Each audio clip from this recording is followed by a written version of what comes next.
This is the Ring of Honor, a.k.a. Shane T, boy, the baddest champion you ever seen, boy. This is Mr. Anderson. This is good old JR Jim Ross, and you are listening. You're listening to Knockouts and 3 Counts. Cover! We got a new world champion! That might be one of the craziest knockouts I've ever seen in my life. Knockouts and 3 Counts is the podcast, baby! It's a real deal, baby! Knockouts and 3 Counts starts now.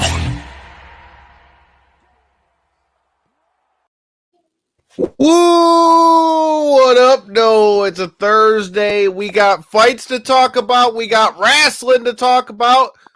And, shit, it looks like we've been enjoined by Unc. This is Knockouts and 3 Counts. We're here again. What up, Uncle Chase Burnett?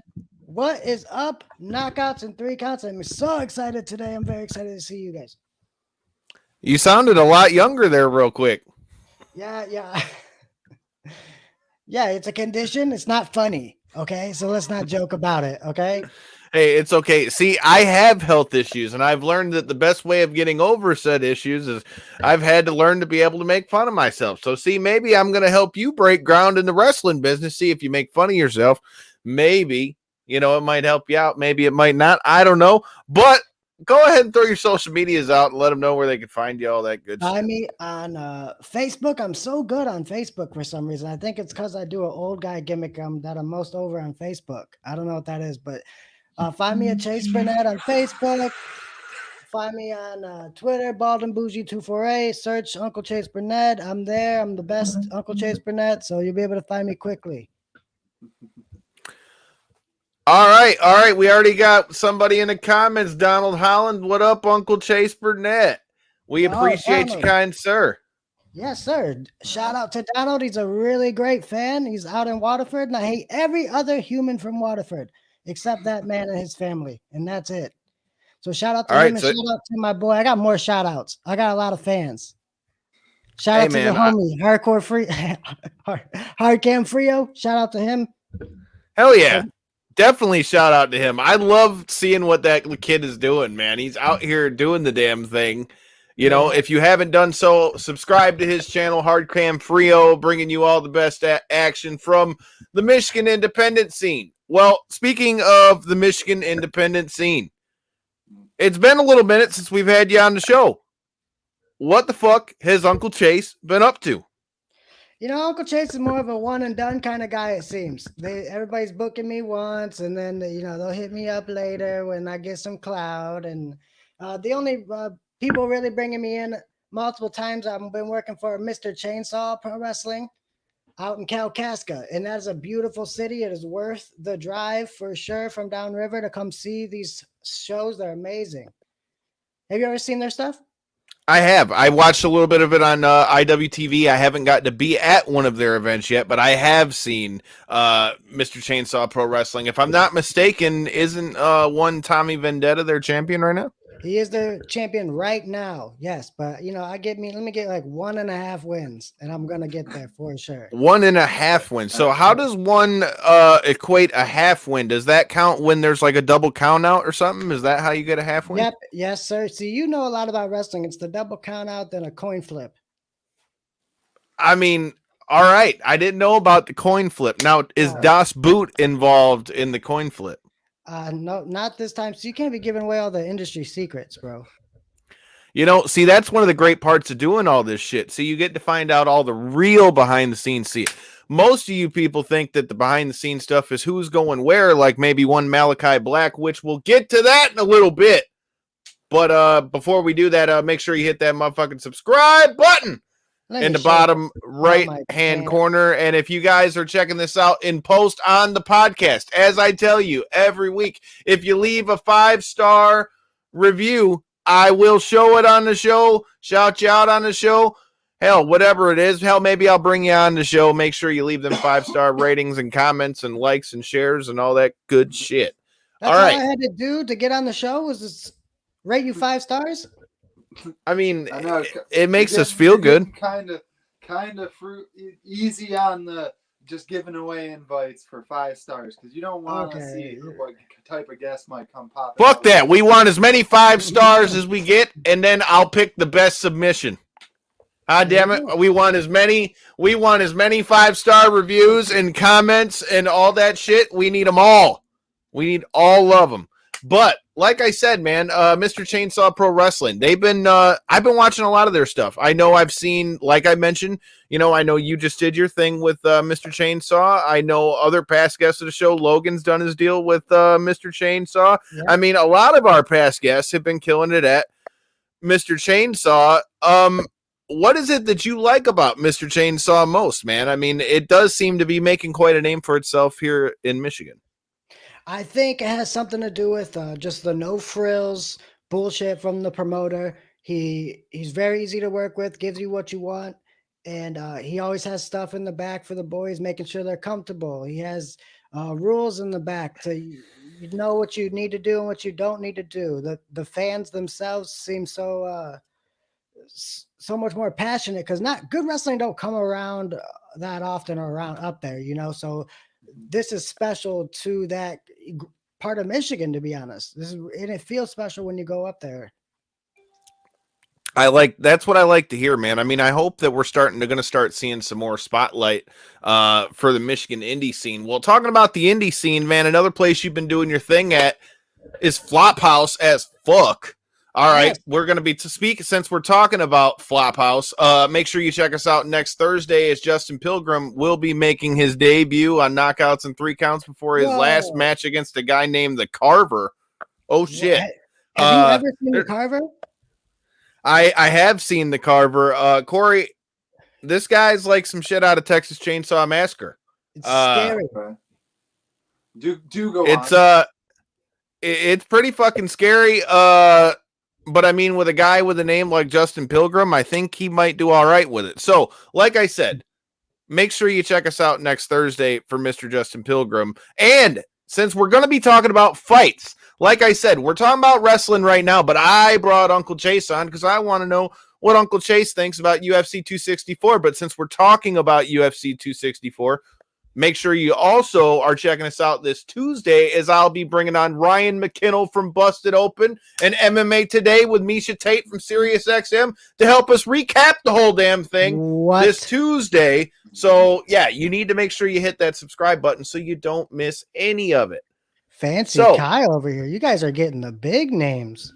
I mean, we're trying out here. And, hey, if you're going to be at SummerSlam, guess what? I'm going to be in that bitch, too, with the homie Mega Ran. Make sure you check us out. I might even take a stop into Extreme Couture to go see the Guitar Hero Justin James. I mean, hey, we're gonna be getting down and getting after it in Las Vegas. I'm gonna be pulling a Ric Flair loop, man. I'm gonna be in Nashville and Vegas all in the same weekend, and then back home to the Mitten. Incredible.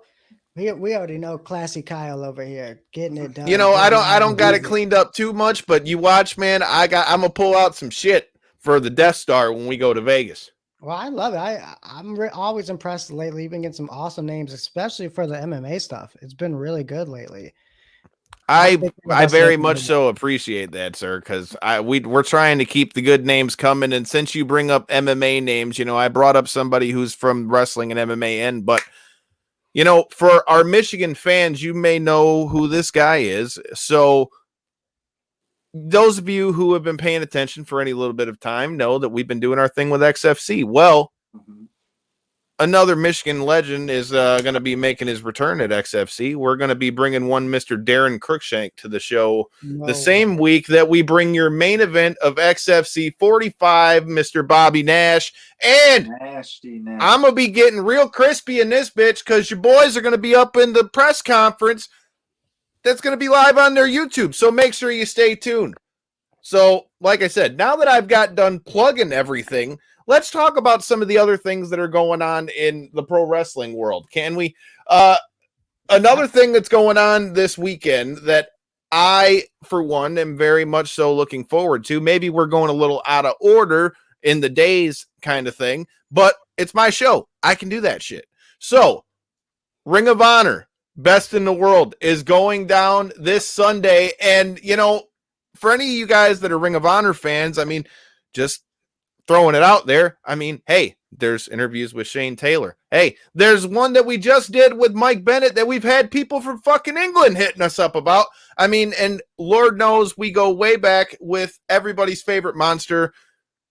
I mean, he's not human. I mean, PCO, who will also be going to war, best in the world. It's gonna be quite the few cards. So let's talk a little bit about that. Unc, the first matter of business for us with Ring of Honor Best in the World is going to have to be Shane Taylor Promotions as they take on Dalton Castle, Dak Draper, and Eli Isom. So my question for you is, that's a pretty ragtag group of guys for Shane and them to be going against. What do you think about some of the things that we got coming for Ring of Honor Best in the World, man? I'm actually a big fan of what they've been doing. I think people need to wake up, realize the product that ROH has been putting out is honestly the best pandemic era wrestling that there is right now.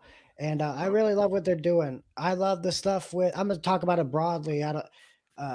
I love the stuff that they're doing with the TV title with Tony Deppen and his stable, that it's like Violence really Unlimited. Yeah, it's really great stuff for me. I really love Violence Unlimited. I'm a big fan of that stuff. I love what they're doing with PCO, bringing in Danhausen and having them team up. Like, they're so quirky. What are your thoughts on that? As somebody who provokes like the imagination of wrestling fans, I mean, that's quite the crazy group. And hey, Danhausen is very, very nice, very evil, but he's also one of Michigan's own. So I, for one, am looking forward to this tag team, but at the same time, they've got quite the matchup in them taking on the Bouncers, who are a seasoned Ring of Honor tag team. What do you think about this one, huh? I love the way it's going. I can't wait to see the payoff of this match. Honestly, I think that it's been built up beautifully. They have this random tag team come together and face someone more serious that will like threaten to actually hurt them instead of play around with them. I really like that. So I'm really looking forward to see how they're going to pay it off. Well, what about you, man? You know, we don't really get to see you in too much tag team action. Is there anybody that Uncle Chase could maybe be looking at as a tag team partner, or are you just sticking to the singles? Probably just by myself now. I was in the tag team for a long time. I know. Reason, yeah, guys aren't on my the same sleep schedule I'm on. So it's hard to have a tag team partner. It's hard. Are we at a 7:30 bedtime, or are we at 8? Basically, I had to take a 5-hour nap to do this show because it starts at 9. So that's pretty ridiculous, in my opinion. I'd be asleep by now, and I'd be waking up, in a few hours. All right. So speaking of sleep schedules, it's a perfect segue to our next match. I mean, if any of you guys were paying attention, which if you hit subscribe, you already would be.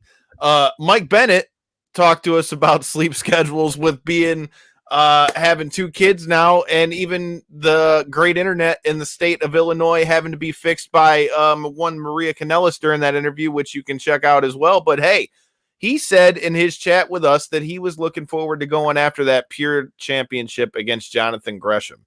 Well, he went and won the gauntlet for the Pure title. It's going to be him versus Jonathan Gresham.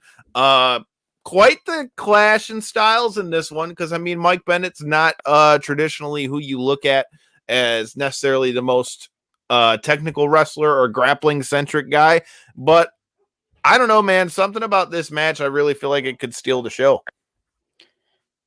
Mike Bennett's recent work has been some of my absolute favorite of his entire career. Check him out. He's doing random indie stuff too. That's really good. But Mike Bennett is pretty much been preparing for Jonathan Gresham's style. If you really pay closely attention, I think that he's getting himself ready, and it's going to be an absolutely great matchup. I completely agree with that. And speaking of that indie stuff, we got to be there for his first one of his first shows out with Pele Pro, which if you haven't checked them out, they are going to be doing their thing on July 24th out there in Texas. Got the walking weapon Josh Alexander coming out there. You got Matt Cross coming out there. Past guests of the show, Isaiah Broner's been in that bitch, and many others. So make sure you check out Pele Pro, because I mean, it's out everywhere now, so a little birdie didn't tell me. But, hey, they're even going to be in Vegas that Friday before SummerSlam as well. So make sure you check out the homies from Pele Pro.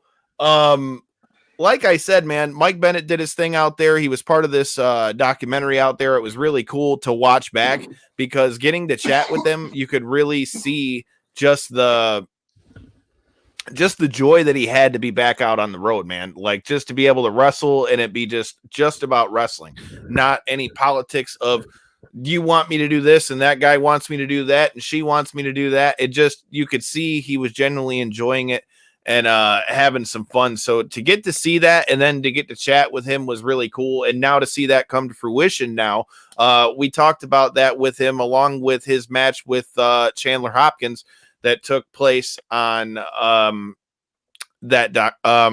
Pele Pro, excuse me, if I could spit it out. But yeah, man, I'm excited to see what happens from Mike Bennett. But the last match I've got on my docket, obviously, besides the world title match between Roosh and Bandito, which could be very interesting. The other match that really sticks out to me is Brody King versus Jay Lethal. We talked a little bit about Violence Unlimited. Well, their leader and the front man of God's Hate, Brody King, going to war with one of Ring of Honor's originals in Jay Lethal. I don't know, man. It's a clash in styles, but I feel like this one's going to get down and dirty because something tells me Brody King isn't going to go with the whole pure wrestling standpoint. Oh, absolutely not. I mean, dude is just beats you the F up. I mean, and that's it. He's not going to hammerlock you. He's going to break your shoulder off maybe and punch you and hit you with the actual hammer. Maybe that, but no, it's going to be a great one. I think they built this up perfectly for the main event. Jay Lethal is undeniable at this point. His legacy is undeniable at this point. Multiple promotions. I'm really looking forward to this main event. I think ROH is doing something special with this card. People need to start paying attention. Hey, man, go ahead. I know you had brought up that you thought they were the best during the pandemic. What do you think made them stand out the most? They actually, it seemed like other promotions were just doing the same thing and just fans weren't there. It was more acknowledged that the fans weren't there. You know, the show was more worked around that and the actual wrestling was built for wrestling with no fans instead of doing the same exact wrestling and pretending there's fans there. But also backstage wise, they did an actual bubble, like an actual like NBA type of bubble where everyone stayed in a hotel for, days, weeks, blah, blah, blah. Nobody got sick the entire pandemic. They paid all of their, all the employees throughout the whole pandemic for dates that they're already signed that they didn't get to do. Like ROH really did the thing. And while WWE are firing people during the pandemic, do you know what I'm saying? So it's like, ROH kept everyone happy and kept their word with everybody and kept everybody safe the entire time. And they got to be commended for that. Yeah, no, that's definitely something to tip your hat towards. Absolutely. Well, that was something Shane Taylor talked about quite a lot when we were talking with him, talking about, being in the bubble. We've got down on that motherfucking war zone while he was over there in that ROH bubble. But talking about returns to fans and all these types of things. I mean, AEW just made their first return to real fans last night with, not real fans, but going somewhere outside of Daly's place in Jacksonville last night with going out for Road Rager. And I gotta say, just based on the timing alone of it, you had quite the entrance when everything went black. Let's check out what I'm talking about. As we can all see, and wait a minute. What the? Oh my God! God Almighty! What a kick right to Arn Anderson's face. Where's Cody?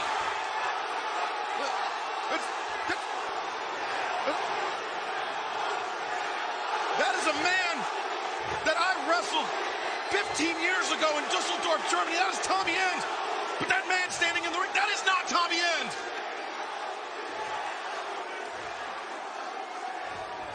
Oh my God! With that street shoe on, right in the face of Cody, Tommy End or what? Well, shit. I guess it's not Tommy End anymore, but Malachi Black has made his way to AEW, and there's a lot of different things to talk about this, but Unc, I'll start with you. What are your thoughts on one Mr. Black showing up over there on AEW? So I never usually watch, but something told me to watch yesterday. I don't know why, but I ended up catching it. So I actually saw this live, and I was with my partner, and we never really watched wrestling together. And even she knew that it was pretty cool, like that something special had happened, and that this guy is here to make a statement. So that was really cool to see. So I think it was executed really well, and I like the continuity of the eyeball gimmick that they're going to be doing. I think that's cool. Well, I was curious about whether or not that was a gimmick myself, or whether that was like some type of skin condition or something along those lines. Well, it kind of goes with when he was in WWE, you know, he had the whole thing with his eye, and that was his last few months, you know, he'd had the patch and everything. But, you know, what was dope about this is the fact that before that you had the promo that he put out where he basically killed the orderly at the insane asylum, and then killed his doctor because they kept calling him Tom, and he goes, "My name's not Tom, it's Malachi." And then for him to show up on AEW, I mean, I definitely thought, okay, here's a promo for him to, you know, show up somewhere. But even with that, I still didn't think that meant that he was going to show up on AEW. And I mean, if anything, here's the thing that's the most interesting to me on this. That now makes two people in the last month that have showed up in AEW without those 90-day non-compete clauses. Yeah, that was the most interesting point to me as well, because that seems to be the like universal standard practices. Yeah. And so from what I've read, the reason why he was able to show up was because there was only a 30-day non-compete, which is what people from NXT get, that was still on his contract instead of the stereotypical 90-day. So I think it's dope. I mean, it's definitely interesting to see, and it them putting him in with Cody tells you right off the rip that they're going to try to do something. You know, here's the other ironic thing. Now that his wife debuts back in WWE right before he shows up in AEW in the same week. I mean, hell, the Bludgeon family or End family or whatever we're going to call them. I mean, shit, they're making some moves out in this bitch, huh? I think we're starting to see that more. Couples being in different promotions. We're starting to see that a lot more. Yep.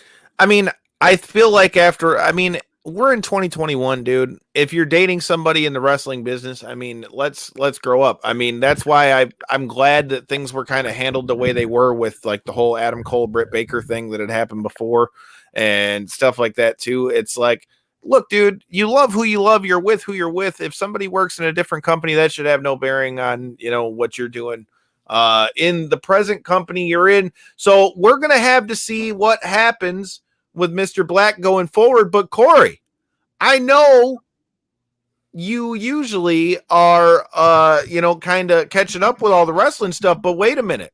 You are making your way down to Chicago with me for All Out. So how are you feeling about being in the arena with me in Chicago and what we could potentially see from Mr. Black? Because something tells me that Cody versus Black might be a great match for September 5th. That wouldn't be a bad match. But that being said, I'm excited to see what it's like in person, because I know what I've seen over the TV since I've, you know, started doing the podcast and stuff again, and tried to do my best to give some sort of insight to a world I'm not necessarily particularly privy to, I guess you could say. But with that being said, I'm interested in what the night's going to bring. The most, beyond just like a single match or anything like that, I'm excited in what the whole atmosphere of the event's going to be like. I guess you could say would be my number one highlight that I'm looking forward to. Hey, man, I'm looking forward to it. Plus, I mean, we're going to check out Wrigley, bro. Yeah, I'm excited about checking out Wrigley.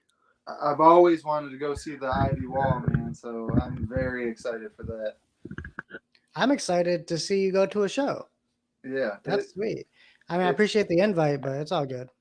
I mean, you're more than welcome, sir. We got to get tickets tomorrow morning. Matter of fact. Oh, Yeah, well, tickets are- call my bluff. I was gonna say we got that face got a little red, a little quick. Wow. Hell yeah, man. I'm looking forward to getting to Chicago. I'm looking forward to getting to Nashville and Vegas, but I mean, also, I'm looking forward to.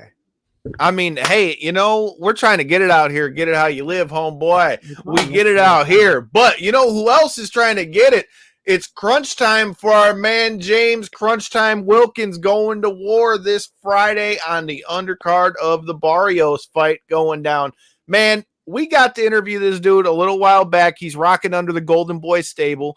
I feel like people are going to be in for top op season come Friday. Corey, what do you think? Yeah, I couldn't agree more. I mean, it was unfortunate with his injury and shit, and when we had him on the show, he was kind of breaking down into that and stuff. But I'm very excited to see what he brings in his comeback because he's had a little bit of extra time in between what his normal fight schedule would be. So realistically, if you're a high-level fighter like you claim to be, you're going to be improving those skills even more when you have some time off. So let's see it. I mean, dude, you can't. I mean, there's not really much smaller place for him to go, man. Like I said, oh shit, the J-Bone show showing up in here saying you're trying to be in Vegas in August, man. I thought I heard that you was trying to be on Knockouts 3 counts. I mean, I think we might have to make that happen. But if you do find your way to August, if you do find your way to Vegas in August, I mean, hey, dude, we're about to be doing the damn thing in Vegas. I'm trying to start bringing Corey's ass out with me, so he's coming out in Chicago. If you're coming out to Vegas, I'm gonna be out there with the homie Mega Ran. Who knows what we might just find ourselves into, bro. Shout out my homie J-Bone though. He's a good dude. Hey, I mean, making it happen. I'm with you, bro. I'm with you. Oh no, you guys really remind me a lot of each other too. You guys are passionate about it. About the podcast. Hey man, like I said, I'm always up for collaborations and grinds, man. You've always been like that, man. People need to recognize, bro. You always trying to extend the olive branch this entire time to anybody who wants to know. I appreciate that, dude, because that's how I'm cut, dude. If I can help somebody, I'll do everything I can to try to do so. Like I said, dude, I mean, that's just how we rock out this way. If more people had that mindset, we'd be all right. But enough of me trying to hype myself out here. But like I said, make sure you check out the homie James Crunchtime Wilkins this Friday on DAZN. God damn it, I'm tired of buying the subscriptions for these things. You know, maybe if you guys brought us in and gave me some credentials, bro, I'll fly the flag of DAZN all over this bitch. You might see it behind me in the screen. But I mean, I digress. Before we get into UFC 264, all right, there were a few news headlines in which I want to talk about. You know, this one, what are your guys' thoughts on all of the expansion that the pandemic has created? Because I feel like not only in MMA, but in pro wrestling, we're seeing a lot of expansion in places that I don't think necessarily we would see. Like it was announced that WWE is going to be partnered up with Rolling Loud of all fucking things, wrestling and a concert. Like how the fuck is that going to work? I don't know what to expect with that, but I could totally see that being it. Like, imagine all the years that we went to Warped Tour, Kyle. Imagine them just. Dude, that would be so badass. If you put on like a Treyu or some shit and then let some guy come out to the ring, let's have a death match in the middle of a Treyu concert. Hell yeah. Let's go. So I could totally see it working out, especially in an environment like that where it's multiple stages, where if that's not what you're into, you can keep it moving. It's not like there's, you're locked down to what they are doing at this one particular stage. There's many that are to your pleasing, I guess you could say. So, that's the nice thing with like the Warped Tour and venues like that, where they had the 5-6 stages all up at once. It could really work out. I really honestly think that's a good idea, especially in the wrestling world, to promote themselves in that manner. I really could see some positive coming out of that. Absolutely. I worked for BCWA, you know, and Hey, we know those guys. of course, yes, but they actually put on a few shows at the Warp Tour. And we also really? did shows at Mayhem Festival. So I have wrestled Oh, at no Mayhem shit. Festival a few times. Look up Chase Burnett versus Malcolm Sunshine from Mayhem Festival. It is Cannibal Corpse is right behind me, Oh, and they're starting their set, and it's absolute insanity. Just that kind of crazy vibe, just big bumps and fucking mosh pits all over, and it's honestly incredible vibe. I'm surprised more promotions don't do it. BCWA was ahead of the game. I'm telling you, this is gonna work out. yeah. That Mike Blackwell, I know you're going to check this shit out, man. When Mike Blackwell. are we getting BCWA back in the Please, tag scene 'em. over here, homie? Tag him, Mike Blackwell. You Where know are what? you? Just because you asked for it, I'm going to do that right now, Tag Mike him in the damn Blackwell. chat. Where the fuck you at, Mike Blackwell? Hey, Kyle, you know what's going to happen here? That boy is wild. If you tag that man, he will appear out of thin air, and you know that. As thin as his air can get. Well, look here. We've already established this. I ain't scared of shit. Just ask hey. Amanda Bobby Cooper. But I believe you. I believe you. I ain't scared of shit. Corey, you don't know about that story, do you? Did I ever tell you that story? Yeah. Hey, I ain't scared of shit. Ask Amanda Bobby Cooper. But yeah, maybe we'll talk about that a little more off the air. Yeah, I'm tagging Mike Blackwell. We ain't scared of shit in here. Mike Blackwell. Tag Mike Blackwell, a brilliant man. There you go. Mike Blackwell, where you at? Fool, I called you out. Anyways, Mike Blackwell, we're waiting for the return of BCWA, and just throwing it out there. If you need a guy to come flap his gums on that commentary, Mike, I know a guy. Speaking of which, Uncle Chase, did you hear the news? Yes, of course. I hear everything. I'm very popular. I'm very in with everything. Well, your boy is making his return to college wrestling. I will be the man behind the mic for the commentary for the Henry Ford Hawks for their 4 tournaments this winter, getting behind the mic, flapping my gums. I was talking about Muskegon on Muskegon crime. Let's hope the Hawks just take care of them all in the first round. But yeah, I'm getting behind the mic again for some college wrestling. You are out here. Very bold of you to take that commentary position. Are you going to learn about wrestling now? Hey, dude, I mean, I called a college wrestling tournament with never having done it before in my life, called 50 matches, never having done it before in my life. And they asked me to come back before it was over with. So they must have liked something. So hot damn it. I was trying to make a joke. You're very qualified at everything you do. No, I wasn't saying it. Hell, I thought I was a dumbass. I can get every position. I can beat diseases. I can do whatever I want. I mean, hey, bro, I be trying out here. I mean, it's the here, Lord. It's the Lord inside me too. But hey, let's get it. Anything, Yeah, we don't have to roll, bro. The thing you're best at in this world is talking. So that job's made for you, buddy. Right there behind that mic. You keep talking shit, but you're going to see me on Sirius XM or one of these things. One of these days, somebody's going to pick me up. You watch. Wait, no, you watch. You're planting the seeds. You watch Sirius XM. I'm bringing on one of your hosts, but if you ever need a guy, I know a guy, and I even know how to fling the mail too. So I'm multifaceted in this bitch. But let's talk about multifaceted. Let's talk about UFC 264 in this bitch. Yeah, everybody is excited about the return of the notorious Conor McGregor. The UFC is making power moves out here as they're teaming up with crypto.com, which from the early numbers that have been put out, I mean, it's sounding like that could mean an extra 10 to 15K per fighter on the UFC roster, which that's not what I read. No, it is. None of that money is being transferred into the fighters. No, I don't know, man. From the early part, it looked like some of it was getting split, but it's not as big a split as they thought. That's what I read. Unless there's new developments. If there are, please share. I wish I could give you exact from where I'm pretty sure it was Mark Ramundi that I had read it from, but I believe that so is not being split amongst correct. The fighters. Correct. So what's going on is even though Venom is making the new gear or whatever, crypto will be the main brand on the gear itself. And it's not the money is not going towards the fighters like the Reebok or Venom deal, but instead some fighters can be sponsored by crypto.com, just like most organizations. So that's what's going on. Yeah, Dude, that bums me out. Why the fuck can we not just do something to hook up the fighters? Damn it. Right, Kyle, let's talk about it, dude. Like the stats are piss me off every time I look at them. Go ahead, Corey. I know you're getting mad too. I can see your blood boiling just as much as mine. I get so mad. I want these guys to get paid. Give them that money. Jake Paul says one thing right, and it's about fighter pay. But beyond that,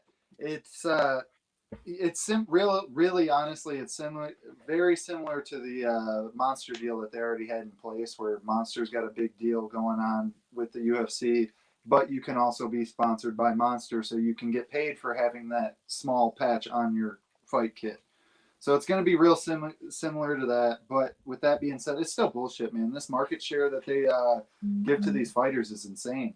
Any other professional sport, and especially with the amount of hype and eyes that are on MMA and UFC in particular, because they're the number one by far. And with the amount of numbers and market share that they're generating, man, it's insane the percentage difference in fighter pay compared to every other sport. I understand there's going to be a significant difference. Let me stop you right there, dude, because that leads right into what I wanted to bring up. Because I literally just had this conversation with a customer at work the other day, and his argument to me with this whole thing, because we were talking about it in terms of the Francis Ngannou, John Jones fight that was proposed, and now how they've created this interim heavyweight title. And his response to me was that you signed the contract, or you man of your word, you said you'd fight, then you fight. And I'm like, hold on a minute though. Like, I mean, in every business, whether we're talking about any sport, right? And here's the thing. Ryan McKinnell, who you can check out this Tuesday after the fights and hear his thoughts right here on this here show, was talking about it on MMA Today. And, here's the thing. The UFC is on par right now to be on the same like financial status as like the NHL right now. So that means you're looking at most top guys in the NHL are making on upwards of 10 million. We're talking about UFC 264, which we're going to get into our picks right after I finish this, but you're talking about a fight in which one of the participants in the main event chose to take this fight because he knew he would make more money for this fight than he would have made fighting for the championship of the world. Now, let that sink in. Your world title in one of your most exciting weight classes in all of MMA. In every promotion, 155 is one of the best divisions. Yeah. Your world title for that, you're telling me that the guy makes more money just by fighting this dude. Now, to go with my point on that, this guy's whole point was you sign a contract. Look, dude, like you said, Chase, on average, there's an 80-20 split between the UFC and the fighters.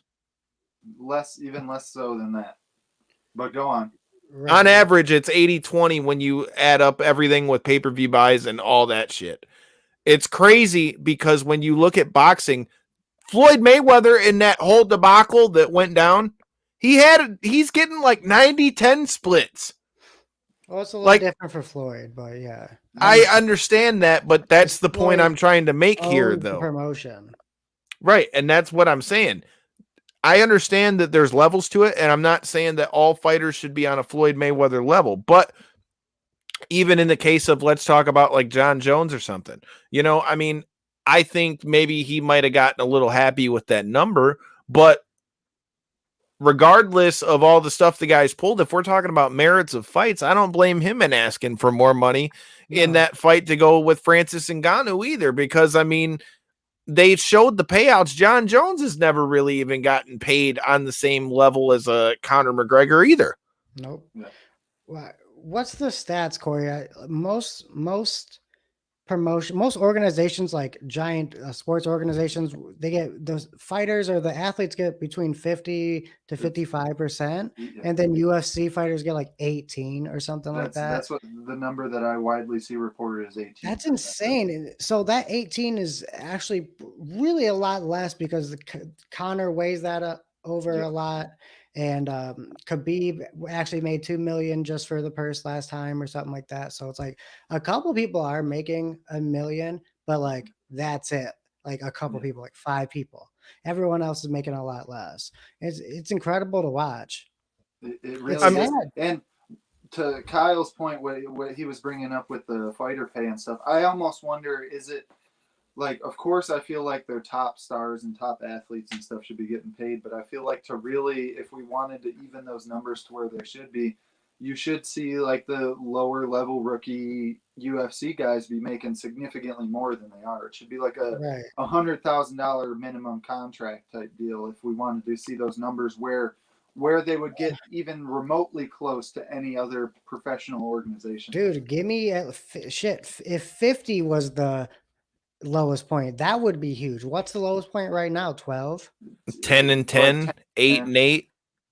I haven't seen many 8-8s in a while. I think it's I mean, I think it's 10-10 or 12 or 12. But even with that being said, we talked like the new standard, and if you especially don't, for contender series winners, 12 and 12. And think about this: if you don't win, you just get 12, bitch. You know, it's like you don't get the 24. If you don't win, you just get 12,000.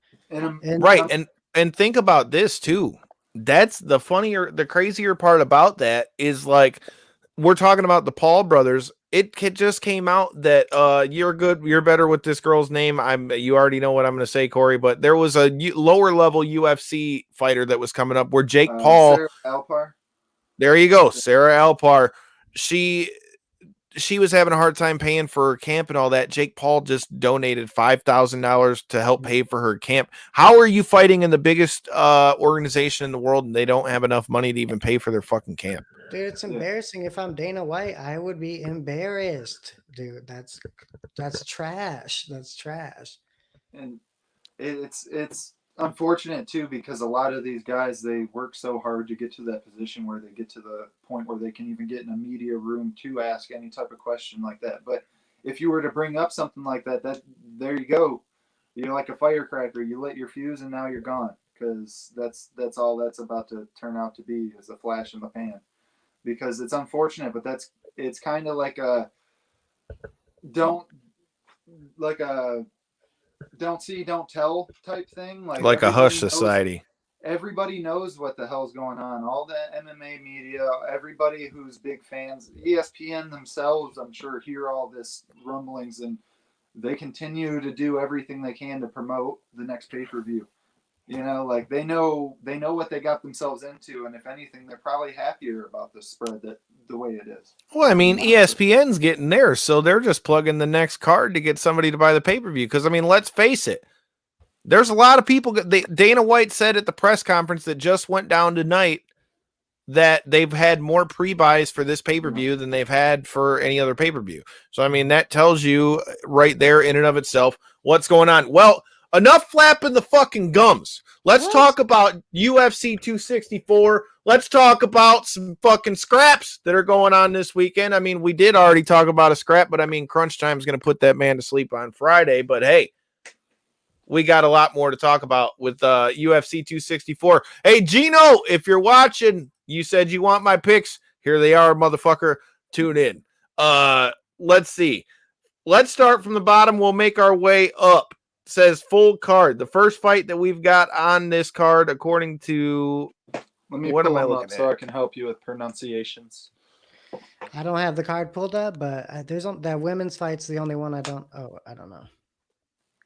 So I know most of these, the first two are a little out the way for me, but I'm going to do my best with the names. You got Alan Amedovsky versus Yuzung Hu. I've seen a Medovsky fight before. Who is, like I said, I'm a little off on these guys. Corey, I know you love the obscure ones. So do you got anything on our first fight of the night? You're talking early prelims? Because I'm trying to get them pulled up, but my Google's not. So the first card, mine, from the it just bottom. says what I've got is just the full card. It just says full card in front of me. So I don't know if that's just Look the at main card Wikipedia. or The Jerome Rivera versus yeah, that's the number 2 fight they got on there. So we'll start with that one. Jerome Rivera versus Zalagas Zamadulov. Yeah, because honestly, the first fight I'm not particularly familiar with either of them. In the second fight, I cannot put. I've seen Zemagulov. I've definitely seen him compete before, but I can't put my thumb on it. But Jerome Rivera, he is a very good up and coming contender in my opinion. He's looked good in a couple of his UFC fights, so I'm actually excited to see him compete. Any thoughts on that fight for you guys? Jerome Rivera, I've seen Jerome Rivera fight. I'm interested to see him fight. If I'm picking somebody in this fight, again, self-admittedly, I don't know as much about these two guys, but I'm going to go with Jerome Rivera. Like I said, I've seen him scrap a couple times. I'm not picking any method of victory on this one, but I'm picking Jerome Rivera to win. But the rest of this card, I've got a lot to talk about. Yeah. Let's see. The next fight that we've got on the docket, you got Brad Tavares. You got Brad Tavares versus Omari Akhmedov. I am a huge fan of Brad Tavares. Yeah. I like Brad Tavares, man. I've been a big fan of his since he was on The Ultimate Fighter. He always gets in there and scraps. Unc, what about you? What are you thinking with Brad Tavares versus Akhmedov? No, I like Brad also, but like I also like a lot of all the Russian fighters too. So I might just always bet Russian if I'm betting. You might fuck around and find out. Putting it on Russian to get the dub. Hey, DraftKings, he said put it on Russian and win you some money. Hey, I'm still trying to figure out what my parlay is going to be for this weekend, man. I'm trying to win me some money off it. You see, when we were out here getting tattoos and stuff, if it'll turn the right way. Yeah, I won $150 while Lindsey Snow was tatting me up and Izzy was out here catching L's. But I mean, hey, I did all right because Aljamain still got the dub, even though it was a DQ dub. He won and I won, and it was good money. How many fights do you do for your parlays? I'm thinking usually 3 fights. I did a 4 fight on the last one, and I got screwed because I did what we do here. See, at Knockouts and 3 Counts, we show love to those who show love to us. So I had to rock with Jamal Sweet Dreams Hill, and well, yeah, his arm got broke. So clearly, my fucking parlay didn't go very well. Dislocated, not broke. Yeah. I mean, his shit was flapping, whether it was dislocated or broke. Very dislocated. There's like his shit was flapping in the wind like these. All right, I wanted him to win too, but it didn't go that way. It just didn't go that way.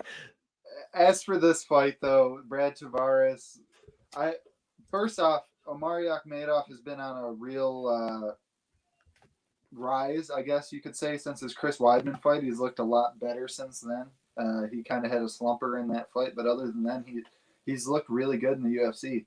So I don't know if this is a case of like he kind of gets in front of somebody with a name and kind of stutters, or if he just is an improving fighter.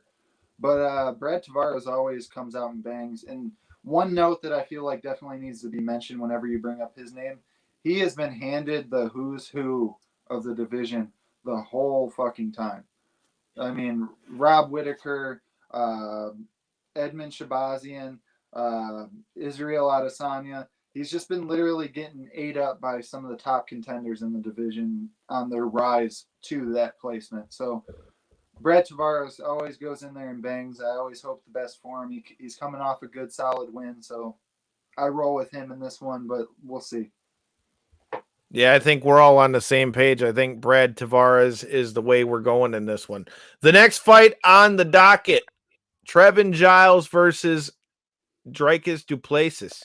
Yeah, I probably butchered his name, so if you're coming to kick my ass, at least come on the show first.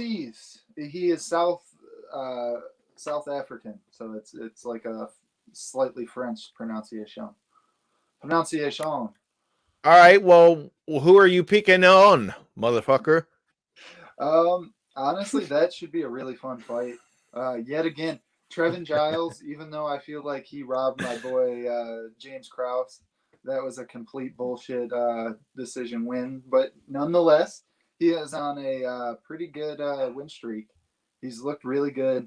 He's really one of those younger. I don't know necessarily how young he is still at this point, but I believe he's like just now reaching 30, maybe 32 at the most. But he's one of those younger in his skill fighters who has just came out there every single time and shown significant improvement. So with that being said, I really do like Trevin Giles, but Duplessis is a multiple-time champion from I forget which organization. Escapes me at the moment. So either way, I feel like this is going to be an absolute banger of a fight. I don't necessarily know who to lean with because Plessis is only coming into a second fight now in the UFC where Trevin Giles is more experienced. So normally I tend to lean towards experience, but Plessis is nobody to fuck with. So I'm excited for this fight. Well, Unc, you got a pick on this one? No. He said no. I very much respect the honesty. Hey, I respect it. For me, I'm actually going the opposite way in this one. I think Trevin Giles is going to get the win on this one. I'm going to go towards experience in the cage. Also, not only because of experience during the cage, I also feel like he's more explosive than Duplessis as well. So, like I say, I'm going to go with Trevin Giles in this one. I'm not picking a mode of victory in this one, but I am going to go with Giles. All right. This is a fight that you and I have talked a lot about on Xbox. You have Tai Tuivasa versus Greg Hardy. Unc, you seem to have an opinion on this one, so I will let you go first. What are your thoughts on this fight? I really love this fight, bro. For real. Yeah. I mean, there's nothing to hate about this. I think they're gonna just fucking slug it out. I think they're gonna slug it out. I know my man's Greg Hardy. This is like pretty much what he wants. It's like a decent name who isn't gonna shoot on him. Yep. So I think it's gonna be a good fight. I really do. Yeah, I couldn't agree more. Who are you picking though? Greg Hardy. I think Greg Hardy will win for real. Ooh, yeah. Okay. I don't see why not. I think a huge, awesome thing that Greg Hardy did. He obviously gets better every fight. So let's not hate on it for real. Yeah, he does. And he fights really frequently. He only started 3 years ago. He still only started 3 years ago. I know it seems like he's had a lot of fights because he has. He fought really frequently. But this time he took 7 months off, which he's never done before, to really hone in his skills. And I think he's going to use it, man. Let's see what he can come up with. Like he's going to be, one thing he talked about was using that time off to be really comfortable on the ground. So that's going to be really interesting to see. That is. Because he seems, I watched his media day and his scrum that he had and stuff in front of the cameras, and he genuinely seemed like a different, more relaxed version of himself. Right. He looked like he was maybe more comfortable in his skin where he was at in his career in the UFC at this point. You know, you're talking about somebody who had already been on a professional stage, but in a completely different organization, you know, obviously playing football. And for him to make the transition, he just did not look comfortable in his skin for a while. And I feel like if he really did take this time to improve his skills, I mean, we could definitely see a level 2 Greg Hardy. Right. Why not?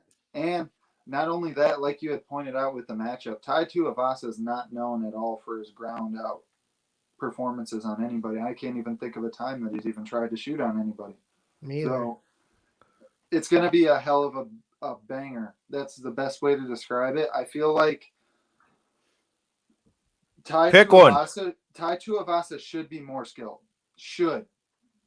It's a big should, in my opinion. That's how I lean. He should. But Greg Hardy is, I feel, the not only bigger man, but like naturally stronger. Like he looks like he is a 265 jacked, where Tai Tuivasa isn't that. So I feel like that makes a difference for sure. So you're going with Greg Hardy? No, I feel like I said, it's a should for Tai Tuivasa because he is the lifelong martial artist. He's the one that claims to be, the stand and bang with me with anybody and I'll win type of guy. I mean, you should be able to beat a Greg Hardy who's only been doing this for a couple years, but there's a big should on the front of that, in my opinion. All right, so you're going with Tai Tuivasa. Okay, so for me, I also think it's going to be Tai Tuivasa, but more so for the reason like you said. Greg Hardy does not want to fight on the ground, and Tai Tuivasa doesn't want to fight on the ground. And if there were ever a guy that fighting and keeping it on the feet actually plays into his opponent's favor, I would say that it would be Tai Tuivasa. That being said, I will definitely say that I think the athleticism advantage in this fight definitely goes to Greg Hardy. But that being said, I think the overall experience and savviness of Tai Tuivasa is going to be the difference in this one. And I feel like Greg Hardy's gas tank might get him in trouble and get him caught. That being said, Donald, I see you in the comments. I actually do know John Schaubeck a little bit from training around here. I don't know him. I haven't talked to him in quite a while, but we are open to having anybody on here. So Schaubeck, if you get lined up with Bare Knuckle FC, come bring it this way. As any of you guys who don't know, we've already had, Josh the Hammer Burns, who's done his thing with BKFC quite a few times. And, I'm hearing some rumblings is getting ready to want to fight Sam Shoemaker coming up here. So maybe you'll see the return of the Hammer to knockouts and 3 counts if that fight with Sam Shoemaker gets put together. Top 5 at 145. Like I said, man, I'm open to anything. So if you know John Schaubeck and you want to see him brought on this show, tag them and come on with it, man. We're not opposed. We're all for making new friends here at knockouts 3 counts. But this UFC card, this next fight is very interesting to me. I've been a big fan of this guy for a very long time. You have Ryan Hall stepping back into the cage against Ilya Taporia. Look, Tapora. Really close though. Taporia. I don't give a fuck. No, I clap you for getting that first name right with no hesitation. That's what I give you for. Corey, see, here's the thing. You must forget, they let me speak at these nice, fancy events sometimes. I may not use my proper grammar here on knockouts and 3 counts, but see, hey, that's the best part of being the host and the one behind these here controls is guess what? I can do that shit. But see, I can also do the other end, so that's why you need to get your boy out here at some of these shows. But hey, I digress. Yeah, about this fight, I'm a big fan of Ryan Hall. Him being a jiu-jitsu guy, it's no secret. I'm always a little partial towards the jiu-jitsu guys, and I've always been a little partial towards Ryan Hall. I think Ryan Hall is gonna take home one of Ilya's legs with him. And I think that's kind of how this fight goes. I think Ryan Hall has something to prove. I want to see it happen. What say you guys? Unc, do you got an opinion on this fight? Yeah, I always lean towards the jiu-jitsu guys also. And I'm a big Ryan Hall fan just because he has such a different style too. Yeah. So it's like I haven't seen that style implemented since the last time that he fought. So I'm like, it's like we're robbed of seeing this unique experience because he doesn't fight so often. And hey, no one's been able to figure out the puzzle. So why not just keep going? Let's just keep going with it. I want to see Ryan Hall either do a random kick or take a guy and knock him out or do a fucking heel hook inside, outside, whatever, and just take him out. Either way, I love watching Ryan Hall fight. So let's do more. Let's get more undefeated Ryan Hall. Let's see him versus a ranked fighter. That's what I'm trying to see for sure. Like a top 10 dude. Like I want to see it, man. Not to keep bringing up media scrums and stuff, but he had actually brought up because he was scheduled to fight Dan Ige. I don't know if you guys were aware of that. Yeah. And he unfortunately had to pull out of that because he had partially tore his hip flexor. So, serious injury, he got enough time to recover and stuff, and he said it was kind of a blessing in disguise. He's able to heal up some underlying injuries that weren't necessarily linked to his hip issue, but nonetheless were lingering issues nonetheless. In this fight, though, Kind of like the Washington football team's name situation, but I'll leave that alone. you know how hard I had to work to find this fucking Redskins hat as a hat? I can see why. They're not the Redskins no more because they took the dumbass name, the Washington football team. As a proud, very partial Native American, after getting my blood results, it's not quite as much as I was Just because you got Ancestry.com doesn't make you part Native American, motherfucker. No, I thought I was more. I was always told my whole life I was more than I am, and I get my fucking blood results back. I'm like 8%. I'm like, oh yeah, we're really fucking Native American, guys. Like somebody took a piss in my family tree, and that's about what I have there. But nonetheless, Explain to me how that's going to pick Ryan Hall. Yeah. All right. So, long story short, Ryan Hall's going to win, in my opinion. But it's really going to be interesting if Taipora can keep it at range, man. He is actually a very skilled fighter. For people that aren't necessarily familiar with him yet, they will be. Give it another couple more years with his career and his trajectory. He's looked really good. And I feel like this is going to be a sneaky good fight unless we see like an Eminari roll to a heel hook early or something along those lines. I think it's going to be a very good fight unless something along those lines happens. I'm with you, bro. I'm with you. I think it's going to be a sleeper fight. But you know a fight that's going to have everybody's eyes open? No. Just ask Joe Rogan. It's Jessica I is getting in the cage again. I had to go there against Jennifer Maya. I mean, hey, Joe, I'm not mad at you, bro. I'm not mad at you, bro. No, we get it. But I mean, hey, sometimes it be like that, bro. But yeah, she's going to war with Jennifer Maya. What's your thoughts on this one, bro? Whoever wants it first, the floor is open. I guess I will take the lead on this one. Jessica I is always somebody that she has moments of real dog and grit in her fights, and then she has moments where she just gets completely fucking outclassed. Like, to say it how I feel, she just gets outclassed sometimes, and I feel like Jennifer Maya, if she's able to control some positions on the ground, might be able to do that. But I also feel like Jennifer Maya doesn't have that same type of grit and dog in her that I feel like Jessica I does. So it's an interesting fight in that regard. If Jessica I is able to put anything on her, I feel like she's kind of a snowball that starts rolling downhill. If she's able to feel some success, it really the momentum builds. But I feel like Jennifer Maya might be able to snatch up a submission in this. Honestly, if I was a betting man, that's where my money would be. Okay. Well, Unc, what about you? Where are you laying them bets at? Where are you putting them bingo cards? I'm a big fan of Jessica I because I like her OnlyFans, and I just support sex workers, and I'm not a dick, So basically, I'm gonna go with Jessica I because she has definitely caught my eye quite a few times. So you're from the Joe Rogan school of thought. Anyway, hey, anyway, dude, I'm a big fan of Jessica I just with the way she fights, man. She gets in there and scraps just like you said, gets in there. She's got that dog being from Cleveland.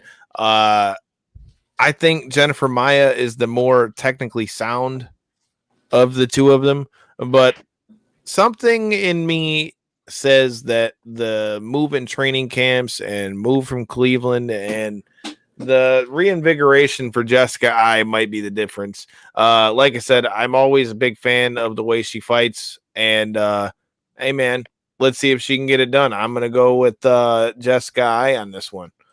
All right, now we're getting to some cutting. All right, I don't care how old this next guy gets. I'm with it, bro. I'm with it. You can see that we don't discriminate against age here at Knockouts and Three Counts. Thank you. But look, this next fight, I've been watching this guy fight since I first started training in jiu-jitsu or MMA, and that was like a lot of time ago. We're talking about the natural-born killer, Carlos Condit, stepping back in the cage against Max Griffin. Look, man, straight up, I am partial towards the natural-born killer. I'm picking Carlos Condit in this bitch. Flat out. That's where I'm going. It's natural born killer this way. Unc, what about you? I think it's pretty much a sin if you're not a casual, if you're a hardcore MMA fan, to pick against Carlos Condit. I think that's a sin. How dare you? I will slap you upside the face if you do that. Do not. Go ahead. Well, you better come find me then, because I'm picking Carlos Condit. No. You fucking got me for real. I was like, no, but to be partial, Max Griffin's, he's got some really good boxing, man. He's really good on his feet. I feel like it is going to be a good fight, but yeah, I got to go Carlos. I got to. Mr. Conduit himself, he's gonna pull this one out. He's already Condit, sir. You're talking about my pronunciation and names, and you fuck up the easiest one out of all of them. I said Condit, didn't I? You said conduit. You said conduit. Yes, you did, sir. Don't catch me. See, I got these things called headphones on. I turned my hearing aid up. Apparently, Unc has too, because he is stuck around through the whole show with us. We're almost through this card. Gino, you wanted my picks. Do not help with pronunciations. I've learned that. You're just lucky that you just better hope that if you ever go to a fight that it's in Nevada, because now that they're not testing for that, you might be lucky.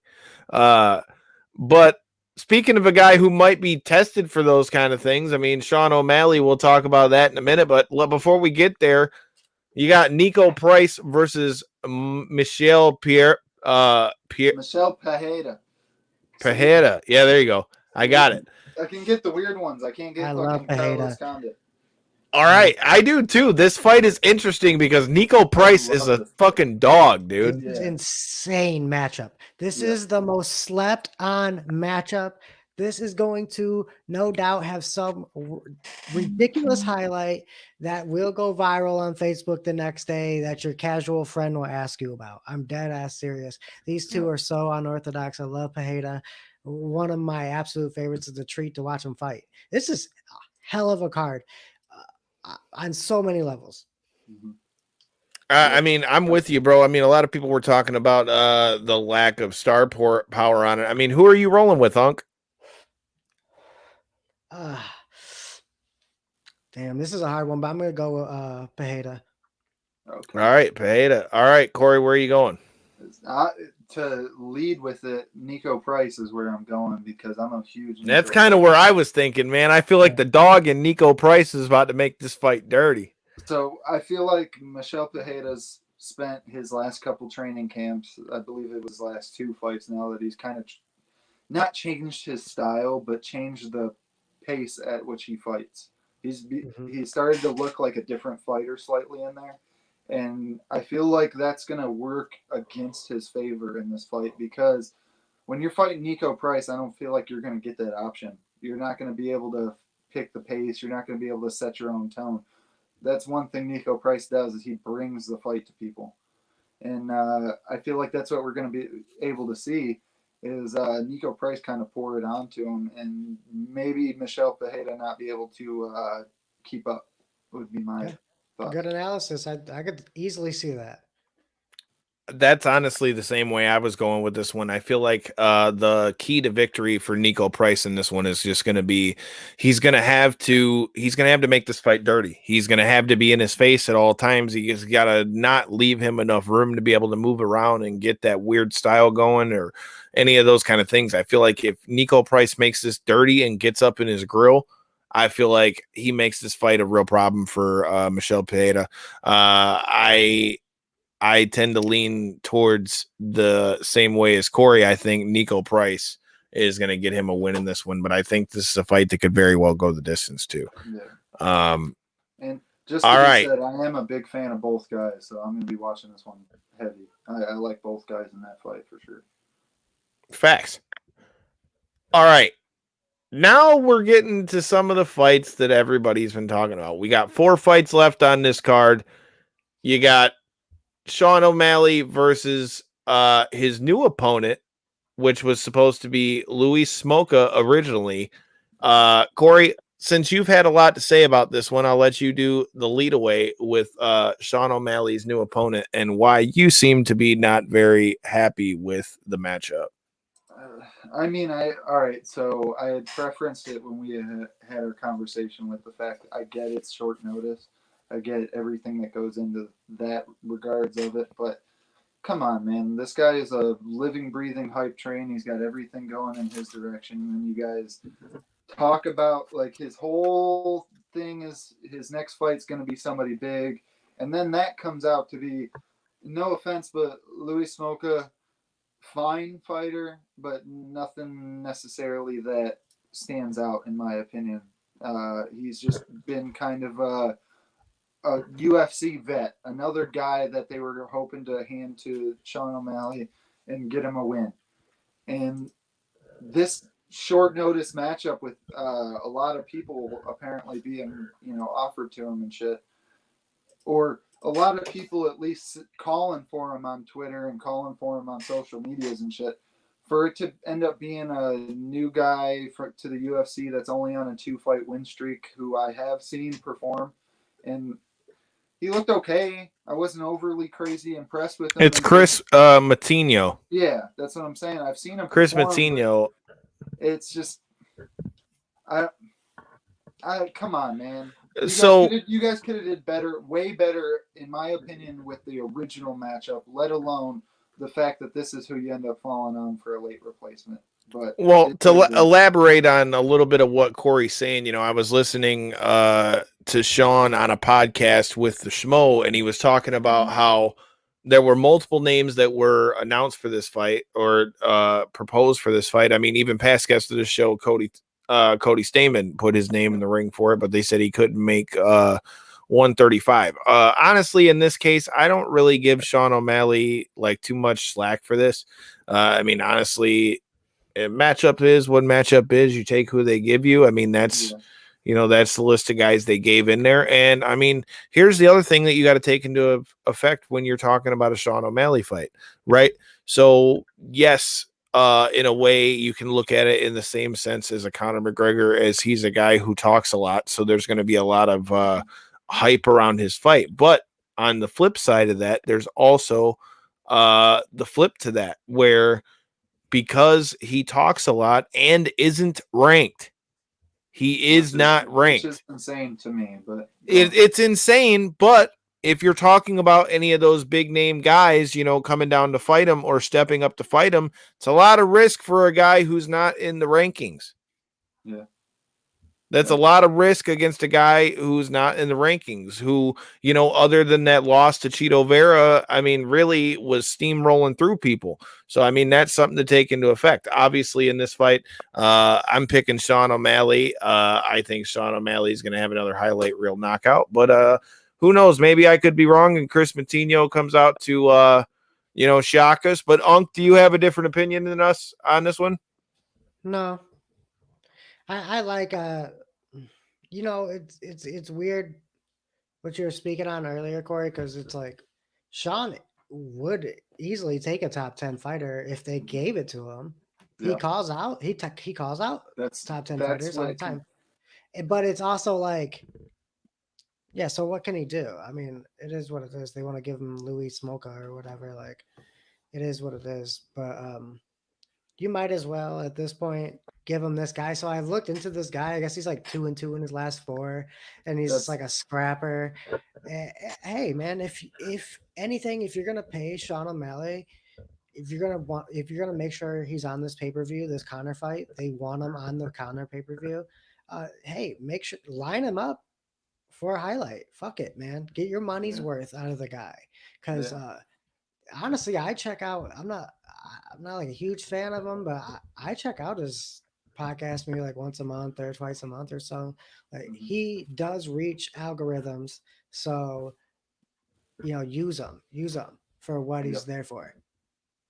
I mean, I'm with you. I think it came in a form of a question to him, so I take it for what it is. I mean, it might have been one of the media members just kind of trying to give him a little shine or something. But they said that obviously, besides Connor, he was the #1 trending athlete in the event this weekend, which is surprising to me, even over Dustin Poirier. So for sure, like you had said.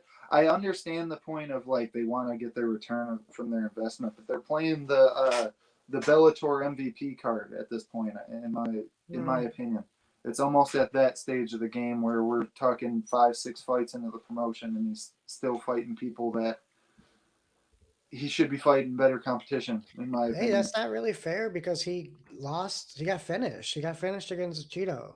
Yeah.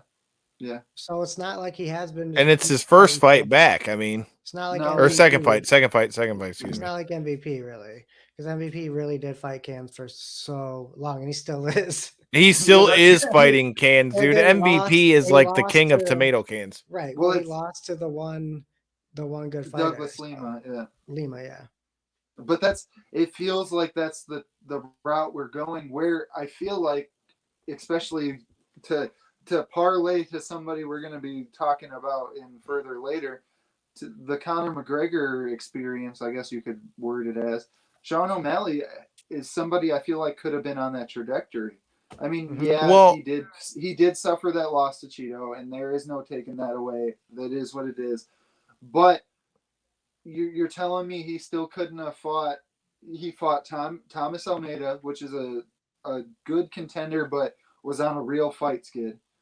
And now they're, like I said, Louis Smolka, in my opinion, would have lost to Thomas Almeida if we were matching those two up. So it's like, in what world do you have a star with such bright potential and you just give him the I just don't understand it. I don't know how to word it properly, but I just do not understand. I mean, I feel like what Chase said has got a lot to do with it. I mean, the man is coming off of getting finished by Cheeto. He came back and had that big win.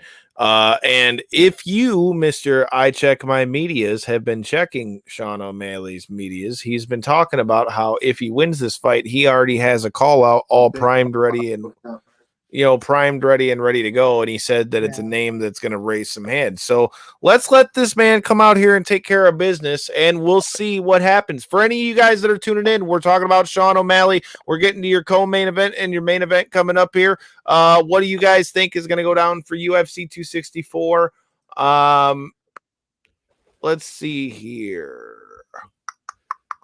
The next fight we got on the card, I mean, obviously not necessarily the correct order, but you've got Yana Kunitskaya versus Irene Aldana. Look, man, I'm going to throw this out here right now. Corey, you were here. I've already bet my money on this girl before. I feel like Yana Kunitskaya is going to come out here and get her a damn dub. Yeah. Flat out. I think Yana Kunitskaya is about to come out here and get a dub. They got her as the underdog again, but I say keep betting against her, damn it. I don't see high enough upside for Aldana in this one that I don't think that Kunitskaya can't just come in there and overcome her with that dog. Because don't let the looks fool you, bro. Yana Kunitskaya is a dog and is in somebody's face the whole fight, and I feel like that's going to be what makes the difference here against Irene Aldana. So I'm going with the underdog, Yana Kunitskaya. Who are you guys picking? Well, if I'm going to take the lead on it, I would say, to agree with you, I think Yana is she is somebody, in all honesty, 2 years ago when she came in initially and fought Cyborg on super short notice and then had a couple fights following that, I was like, I don't know if she's UFC material, was honestly like my thoughts for a while. And then to watch her improve her skills to the point where she is right now, I mean, it's truly impressive. She's made me a fan of hers. She honestly has. But with that being said, Irene Aldana, she didn't look that impressive. I feel like in her last big spot when she fought Holly Holm, she got pretty much dominated in that whole fight. I don't know if she's gonna make some gigantic turnaround in this fight. She's got decent boxing, but I just don't know if that's enough to do it. I honestly don't. Yeah, I'm gonna have to agree with you. I feel like Yana's gonna be able to push her up against the fence, maybe control position, get enough takedowns, and land enough shots in those clinch positions where she's gonna end up winning the fight. Well, Uncle, what do you think? Do you think Yana's got it in her? I don't know. I don't know too much about him, but if this person is actually a dog, like you said, dressed up as a human being, I'm gonna guess that they would win. To be honest, because of the nails and the teeth.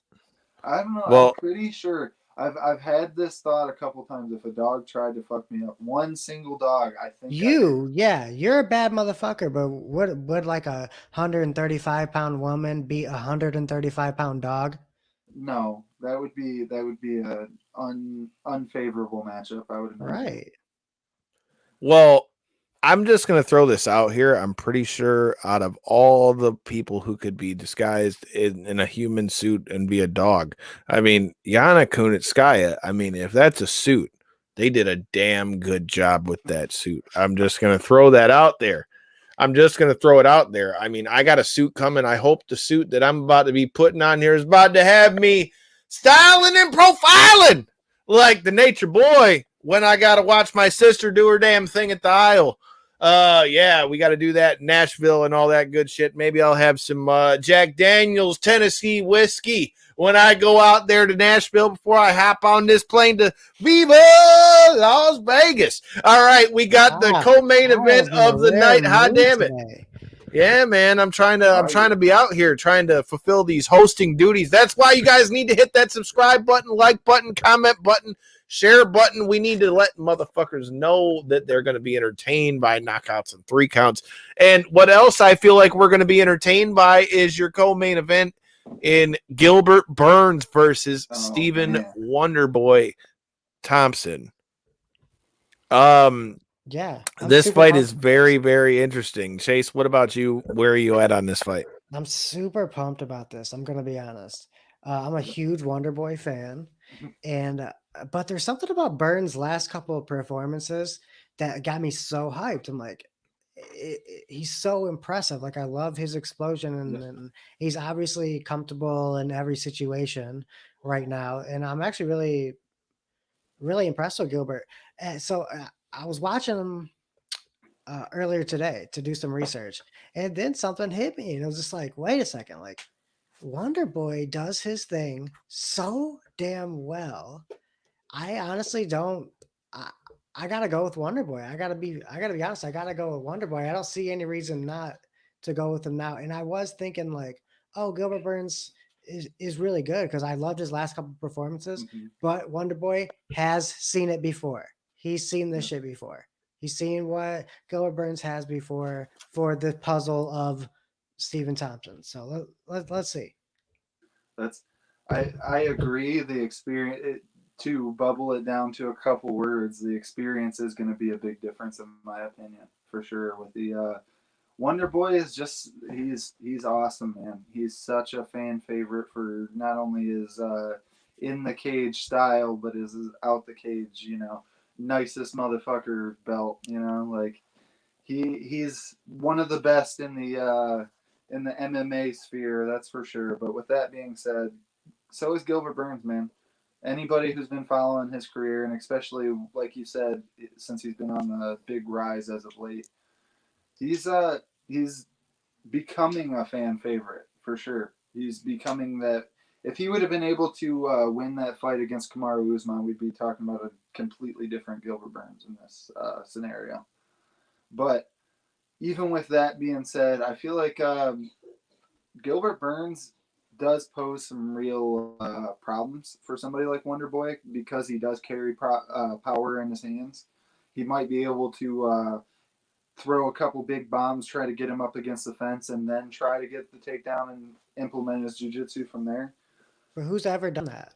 That's what I was just about to get to. It's Wonder Boy though, and he's so good at circling out and changing angles and going from left to right and being so light on his feet throughout the 3 rounds, especially because this isn't a 5-round fight. He's going to be able to really showcase his full potential over 15 minutes, in my opinion, is what we'll end up seeing, and I think it's going to be a decision in his way.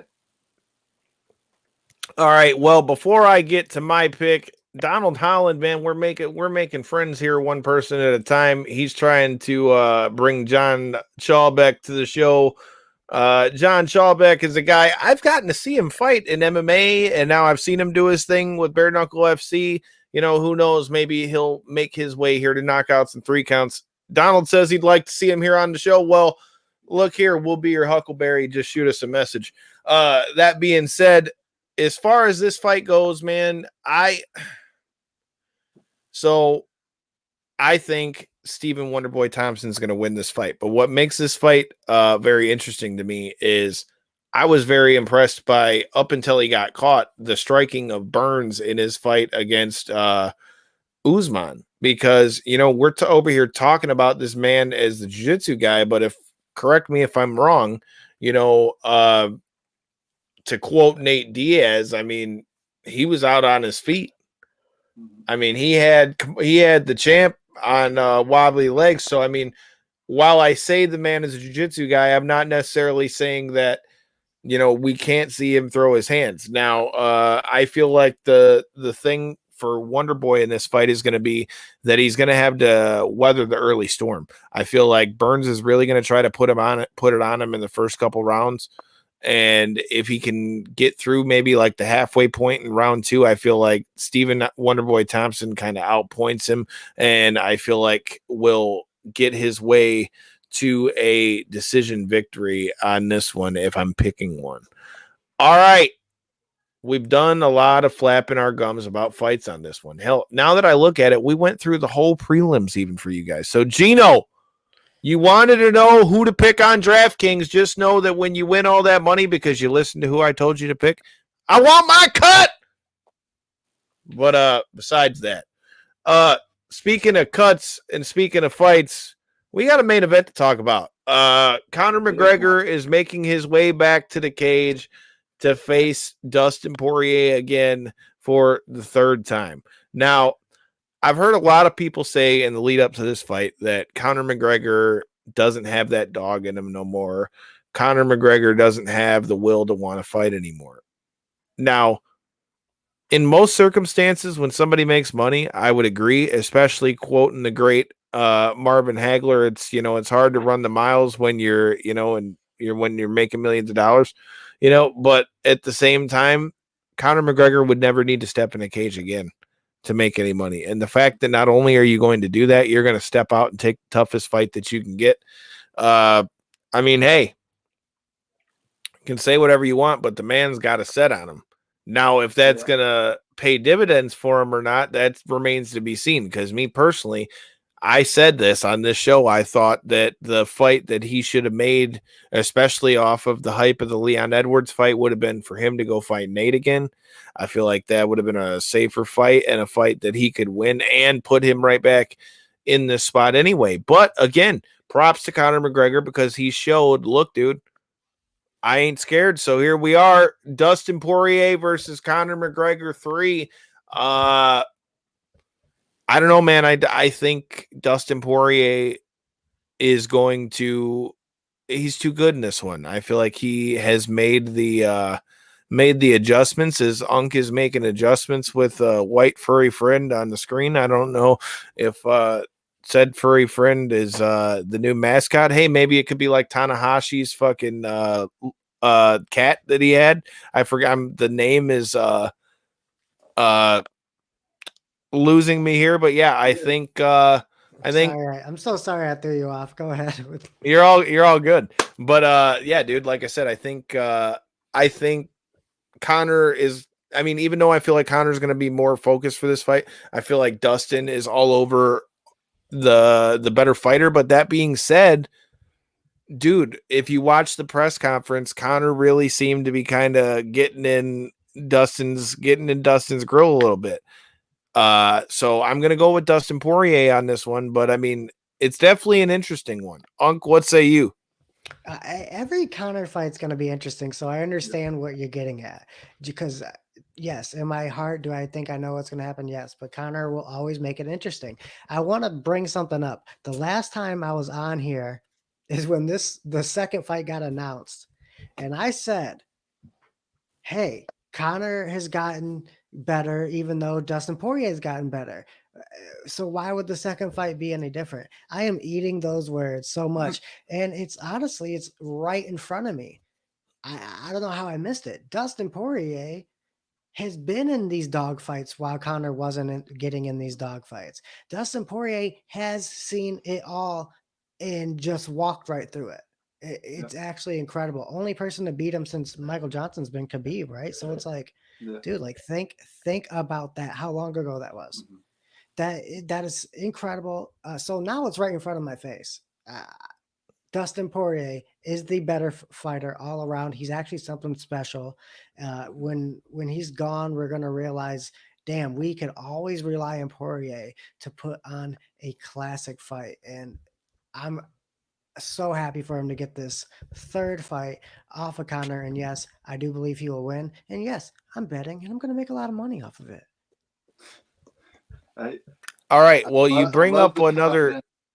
I love the. I was going to say he brings up a very good point, though, when we're talking about this whole, this Dustin versus Conor thing, man. Because not only has Dustin been in all these dog fights, I mean, let's not forget the fact that Conor McGregor hasn't won a fight at 155 in 8 years. Yeah, his record at 55 is 1-1.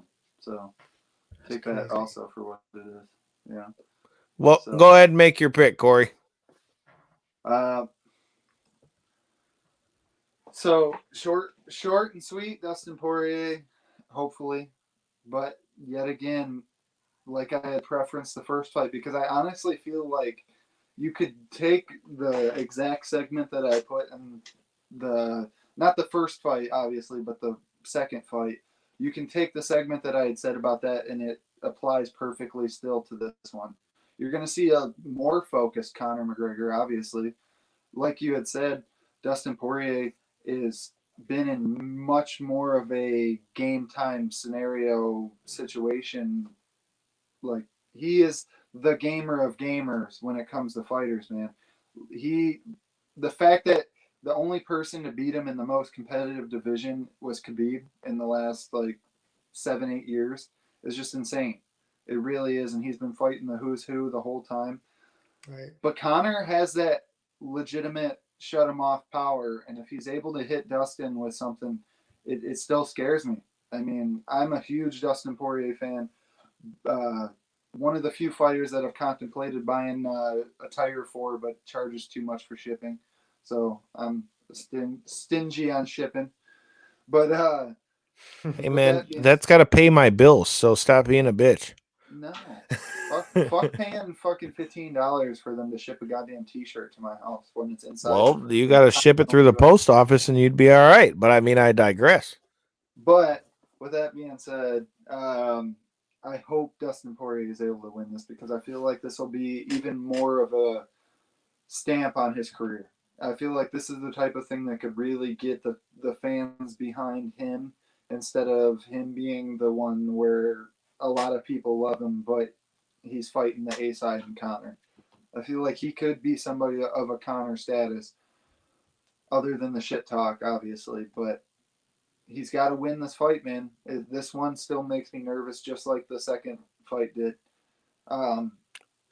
Everything that Dustin did to get himself to this point is on the line, in my opinion. I feel like even if he does lose this fight, he's not going to be far off from the title, but it's going to be a hill to climb, and he's going to watch Conor McGregor in front of him fighting for the belt and shit, and he's got to win. He's got to win. to sum Well, it I up. think the story in this fight is it's a fight of legacy. You got Yeah. Conor McGregor on one point trying to prove that he's still there. You got Dustin Poirier. If he wins this fight, pretty much cements his legacy and then, gets to go on to fight Oliveira and see what's good with that ultimate lightweight title. And then if, McGregor wins, he puts himself right back in it. So, I mean, if Dustin Poirier loses, man, I mean, we've talked about the gamble to take this fight over the title fight. If he loses this fight in the same way I said that it would be tough for Conor McGregor to get back to the title, I mean, Dustin Poirier is going to have to win a couple too, and that's what makes UFC 264 a banger of a card. Maybe for one of these, we're going to have to eventually get Uncle Chase to come out and watch one with us. But until then, I don't know about you guys, but I'm looking forward to UFC 264. Uncle, before we get out of here, if there's anything that you need to plug or let anybody know where they're going to find you, let them know where to find you at. Holla at me. Holla at me on Twitter, Bald and Bougie 248. This month, I'm going to be on the Flophouse show, a tribute to day drinking, which is just every weekend for me, really, but it's going to be a fantastic show. I can't wait. You'll plug it next week for another hour. So I just want to let you guys know I'm on that. And also, I will be on the Mr. Chainsaw Pro Wrestling show. I'm not sure if that's okay for me to say, but I will be on there on the 24th. Fuck it. Exclusives. Exclusive. No, but really, I'll be there, which I'm really pumped about, up in Kalakaska, and it is worth the drive for any downriver wrestling fan. But there's like 4, maybe even 5 Michigan indie shows going on the 24th of July, which is insane. But Wow. this one will definitely be the best because this one is the one that's paying me. I mean, no, it'll be the best anyways. I like making money too, sir. So, I mean, you rep Mr. Chainsaw. Go ahead, Corey. I was just going to say, for those of us unaware, where the hell's Kalakaska? I would say it's about 3 hours away from where I live, which is, so I would say it's probably about 3.5 hours away from downriver. West side of the state? Or I think it's north. It It's takes 75. north. It actually takes 75 north the entire time. And it's awesome. And everything in the town is a barn that just is made into something else. So it's like a barn dispensary, a barn strip club, a barn daycare. That sounds like go to the barn, damn it. And go and hit that subscribe button and make sure you check it out. Make sure you check out Mr. Chainsaw Pro Wrestling. And if you're checking out UFC 264, make sure you check us out this Tuesday with the host of MMA Today with Misha Cupcake Tate, That's who Mr. Ryan McKinnell. And until next time, and in the in-between time, peace.